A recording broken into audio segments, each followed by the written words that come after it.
Selamat Hari Raya, Bang. Selamat Hari Raya, Fah. Aku ingat kau tak balik kampung dah.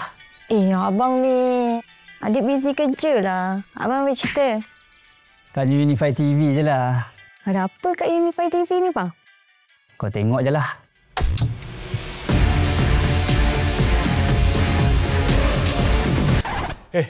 Korang dah air tak? Fatah? Laju-laju macam Unify G ni. Nak pergi mana? Saya lari untuk sucikan jiwa. Jangan asyik nak bergaduh je. Korang buka cerita baru dulu ya. Saya pergi dulu. Sucikan jiwa? Kita buka cerita lain lah. Dan aku sekeluarga, kami okey. Tapi lambat laun, kesalahan itu pasti akan makan kami. Korang apa cerita raya ni? Hisham Hamid pula. Ni Farah. Lama tak balik kampung. Patutnya raya ni korang kena sucikan jiwa. Katakan selamat tinggal pada diri kita yang lama dan buka cerita baru dengan penuh keinsafan. Kau dengar apa Hisham Hamid cakap tu?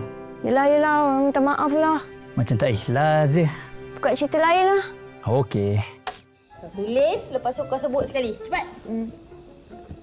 Sharifah Sakinah tulis apa tu? Tulus. Penyanyi ke?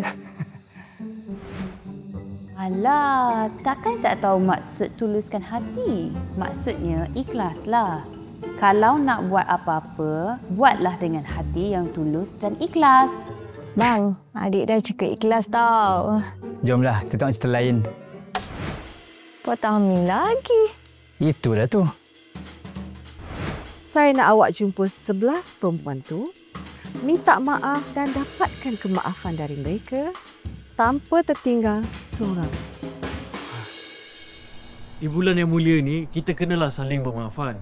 Saya sendiri pun dah minta maaf dengan semua cerita lama saya. Saya dah buka cerita baru. Tapi Fatah belum minta maaf lagi dengan Farah. Kau pernah keluar dengan Fatah Amin ya? Ini cerita lama lah, Bang. Bulan yang mulia ni lah masa yang sesal untuk saya minta maaf dengan awak, Farah. Maafkan saya, Farah, atas kesilapan saya dulu. Okey, saya maafkan. Tapi nak duit raya? Boleh. Tapi korang berdua kena minta maaf secara ikhlas dulu. Baru saya bagi. Jangan asyik nak gaduh je. Adik pun nak minta maaf dengan abang sebab adik selalu fikir hal kecil je. Abang pernah minta maaf. Abang tak pernah ambil tahu pasal kisah kau.